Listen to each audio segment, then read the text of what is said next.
Welcome back to Rapid Art. My name is Paul Peterson. I have with me as sort of a guest, sort of like a co-host, or maybe we could call her the host of the show, Kacey from Brookings, or currently in Brookings anyway, going to school.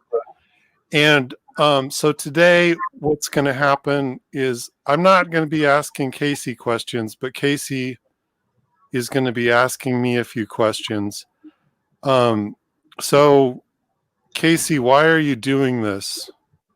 Okay, so for my honors Comp 2 class, my teacher decided that we should all choose an artwork from the South Dakota Art Museum 50 Works for 50 Years exhibit.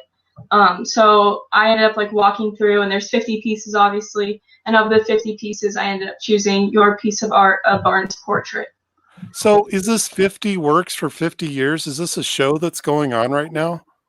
Yeah, so it's an exhibit. Oh man, having it March, yeah. So I need to see the show. It sounds like there's some good paintings in it. For sure, it's a piece for every 50 years that the museum has been open. They chose one piece. All right. Jeez. Okay, I must have missed that email. I miss a lot of emails.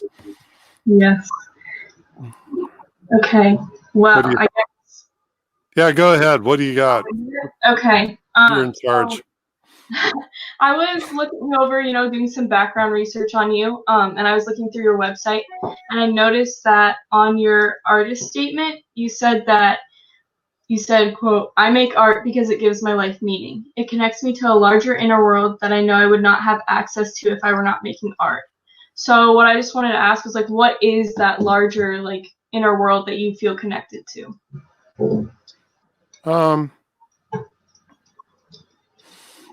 Well, I don't know. I think there's a couple. Well, partly I'm I think like most artists, I'm a real visual kind of person.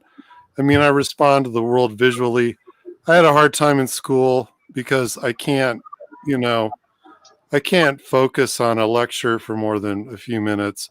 But, I can sit down and I can work on a drawing or a painting for 6-8 hours. It's not like I can't focus, but I can't necessarily focus in a way that works in certain situations. So, I mean, part of it is just helping me to internalize what's going on around me and reinterpreting it in a way that makes sense to me. Is that helping? Yes. Okay. And so that's part of it. And then part of it is just, I mean, I suppose everybody's like this, but I seem to have a lot of thoughts about things and a lot of feelings, a lot of ideas that if I don't find a way to express them, somehow they end up just bouncing around in my head until, I need some way to get them out or I can't really function. And so, I really need this to work in some kind of, way that's, like painting, or I play a little bit of music, but music doesn't seem to really satisfy that need I have in the same way. But to kind of express what I'm thinking, and even though it's not, words, you couldn't exactly look at a painting and say, oh yeah, that's exactly what this guy is thinking. Somehow that image sort of translates an inner reality or something, or what I'm experiencing. And I find it satisfying, and I find it also, I don't know if therapeutic is even the right word. It's just kind of what I need to do to function on a daily basis.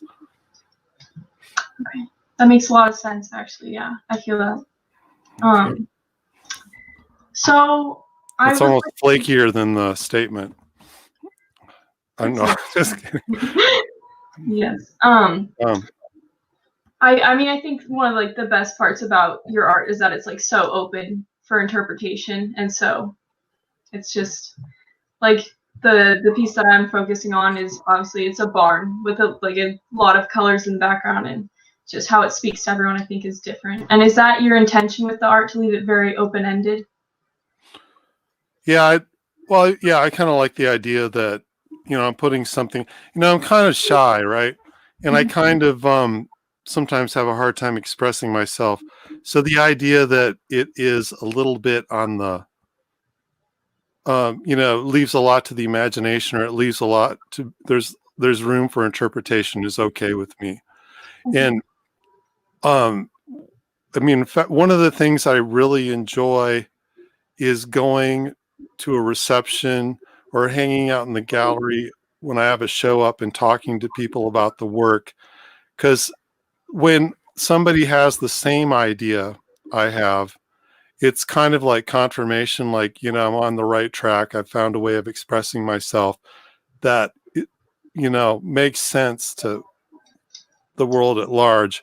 But then when somebody comes up with a completely different interpretation, or different way of looking at the work, uh, that's exciting too, because it's sort of like, if I start thinking about it, it may be like some real deep insight into what's going on in my head. That's something that I didn't even think about. And so I think you know what was the yeah, that was it. Yeah, I think you answered it. So I was just like scrolling through your paintings, looking at a bunch of different examples just to get a sense of like what types of paintings you did, and I noticed that you do a lot of like natural, like South Dakota landscape and barns. Like, where did the appeal for that stem from? Well, I grew up on a farm. I was raised on a farm, and um I guess, I mean, we had a barn. Mhm. There were a couple barns on, there's our place. There was a big barn on the home place, on Grandpa's place. And, that barn had been taken out apparently um, at least twice. I want to say three times, but I'll go with two, by tornadoes. And so that barn had been built up, um, at least two other times. So, or three, well, there were three barns there basically, and they were kind of added on, each time part of it survived, Right. so it was kind of like this big rambling building. And as a kid, just like trying to figure out how to get through there, like going in to pick eggs with Grandpa or whatever, and just trying to figure out like where you were and what was going on, was kind of, mysterious and magical. And it was really, you know, I just remember it being a real special place, and kind of a place that sort of really excited my imagination. And I was a kid, so I was probably thinking more in terms of like, you know, um, I don't know, like action type movies or things like that. But as I grew up, I kind of associated then those feelings of, or that kind of drama or narrative with the barn. That a barn tells a story and has a personality, even maybe. And then, you start paying more attention to what's going on. You get a little older, you notice there's a barn standing in a field, but there's no houses. Why aren't there any houses? What's the deal? If you have a barn, there should be a house.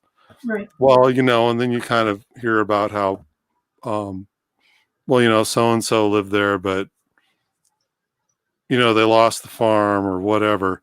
Or, maybe they just moved on. Maybe they moved to town, or, but, again, there's like more of a story. And so I guess for me, it's just, it's a structure that was just always in my consciousness. And I was always aware of these things. Some of them are pretty big when you get back to the eastern part of the state, especially, around Brookings and there down into the southeast. You get some big barns, and it's like, well, why are some barns bigger than other ones? And of course, and some land was better than other land, and so it produced more. Some people needed bigger barns. They could afford bigger barns because they're 40 or they're 80 or whatever they had way back when. Um, you know, So then you like know even more about what's going on just by looking at this barn. So it's just kind of interesting, and I don't know. I mean, I guess that's just plus like the idea of sitting. I mean, from a just purely a painting technical point of view, I mean, it's kind of hard to sit this cube on a landscape and make it look like it fits. Right. You know, there's stuff like that. There's a lot of stuff. I like barns. Yeah. They're pretty cool. Yeah. Let's see. Okay, so you were kind of talking about how you saw like the barn as almost having like a personality. And when I wrote my first essay, I actually wrote about how the barn was like the mouthpiece of the painting and how like it almost like spoke to the viewers. But on this painting, I kind of I was thinking about framing it, or in this writing piece, I should say. I was thinking of framing it as like you are like a preserver of South Dakota. How do you feel about that sentiment?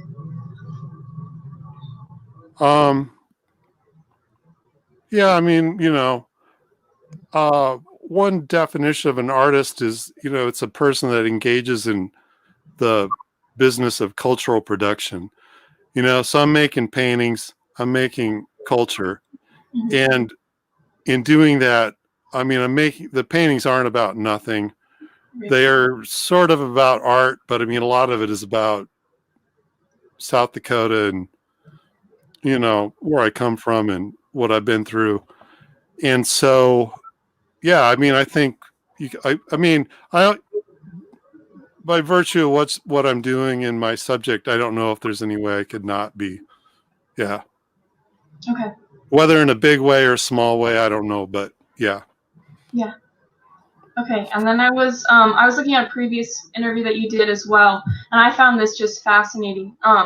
So you had mentioned that you had painted over some of your previous pieces, and like there's a line from the interview where it's like Picasso painted over some of his. There's like Picasso's under Picasso's, and then you said, yeah, there's like Peterson's under Peterson's.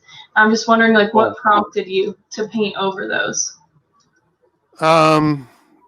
Well, you know, it can be different things. A lot of times, if, you know, well, hopefully, I mean, as I work and I continue to work, I will improve, right? Mm-hmm. And so sometimes I'll see an older painting. Generally, I won't do if the painting's been in a show at some point, I won't do this. But if it has, although like I was just painting over a painting yesterday that was at the pavilion a couple of years ago. But generally it's because I'm just not happy with what's going on in the painting. And, you know, sometimes like with this painting that was at the pavilion, I kept telling myself, you know, it was in a show. It's probably maybe documented that it was in the show in some way or another. You know, I should just leave it. Somebody might care someday. But this painting was just really not working for me. And so I felt like I had to go back in and fix it. Make it better.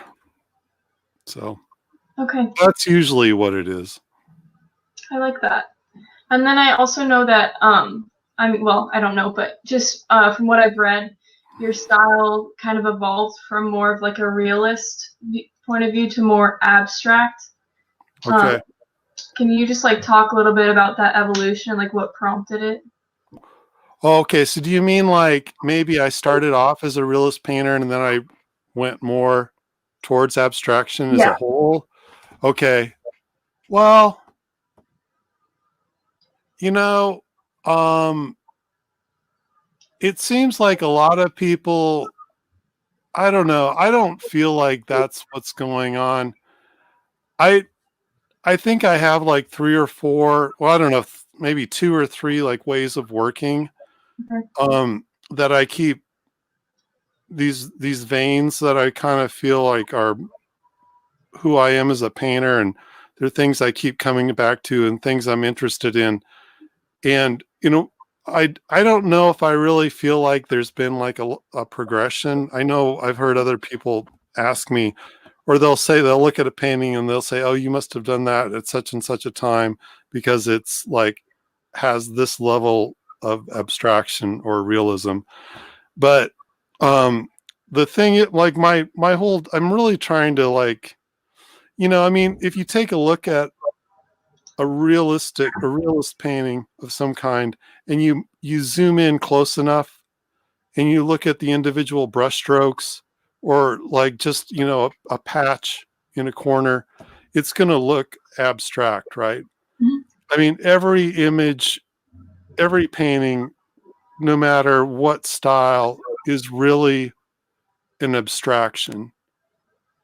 Sometimes the abstraction is put together in our minds as like a recognizable scene or object or person or place.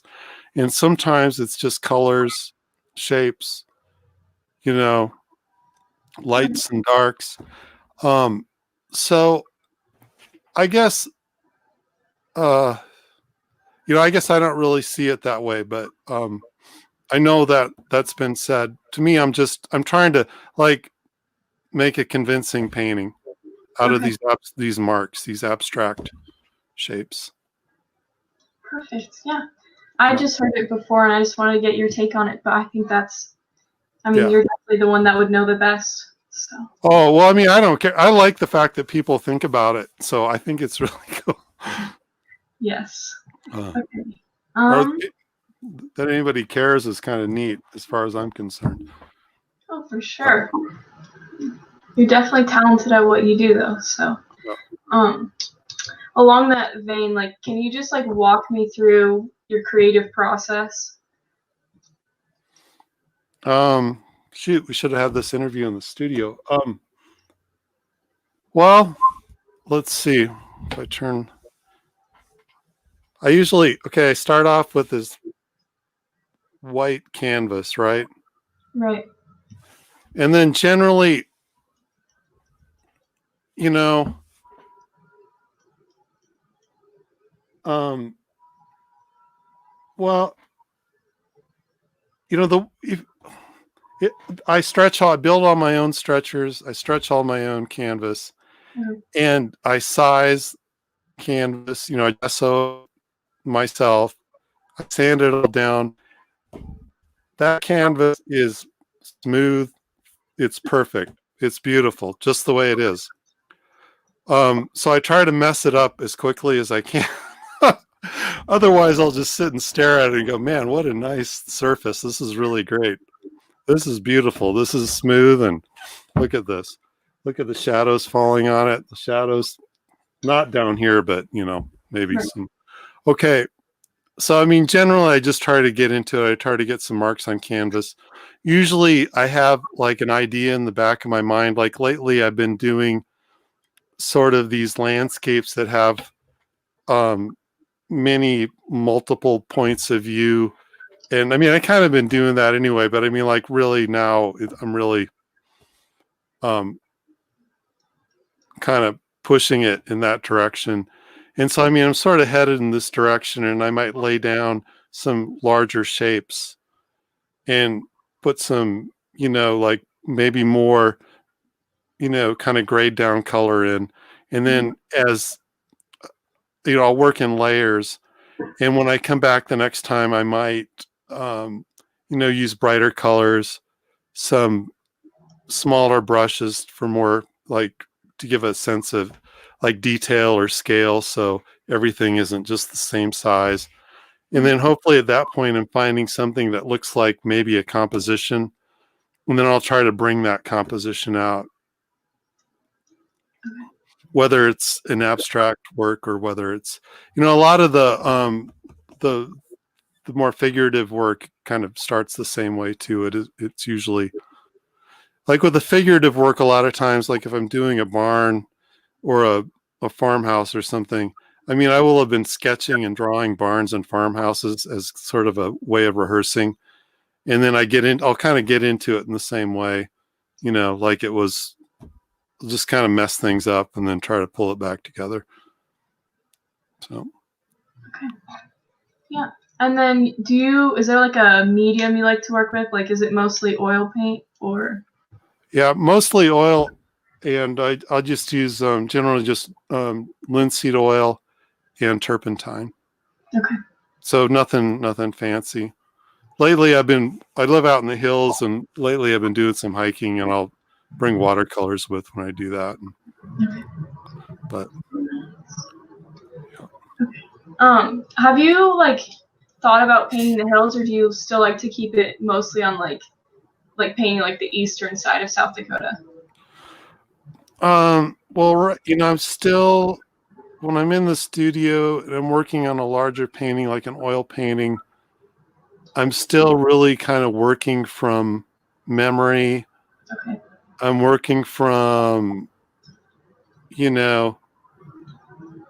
just like, I don't know, like the geometry of my brain or something. I mean, I don't know what it is, but I mean, it's just like that's where my head is, Mm-hmm. even now. Maybe because I don't know, maybe I've got some unresolved trauma or something. But I mean, that's just kind of where I go. Right. So, and, um, when I'm back to visit, I always have my camera and my sketch pad, and I'm taking pictures and, Yeah. Is there like a certain thing that you look for inspiration, or is it just like you're just back home and something catches your eye and you just take a picture? boy, these look goofy. Okay. Is that better? I need some new headphones. Let's see. That's why I was wearing it like that. Okay. Okay. If I'm out, I don't know. It kind of depends. A lot of times I will, if I have some time, there's a handful of barns that I will go and visit. Like I think it's the road to Hub City. I don't know if you know that road. It's more like down by Vermilion. There's a place with 2 barns on it.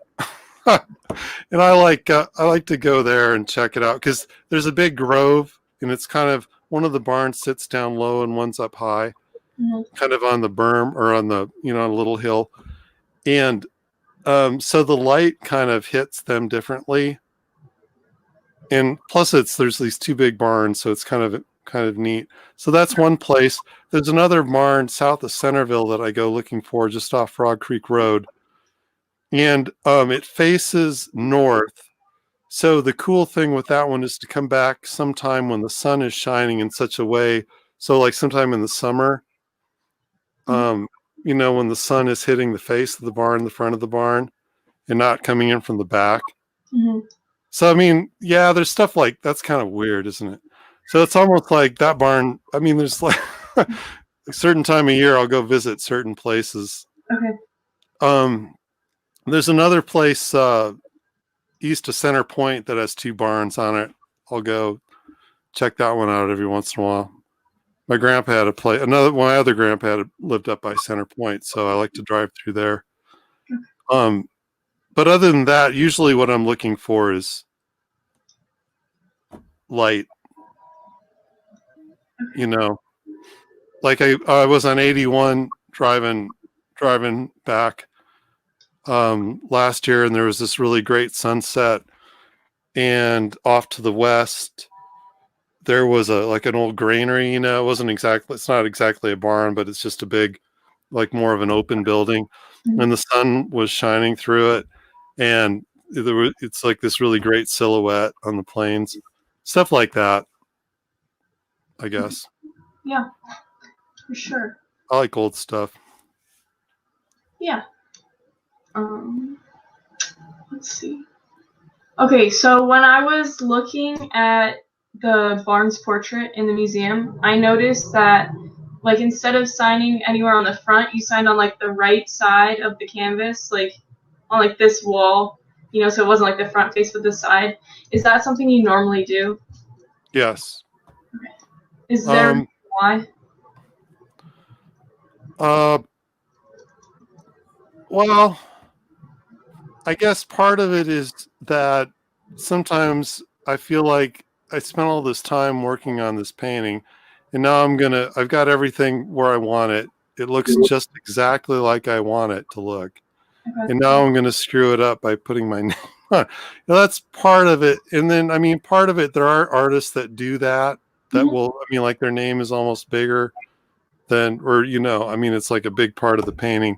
Right. And I've just never been too crazy about that idea that like I'm so important or I'm so special that I need to have my name on the front. I guess I feel like, I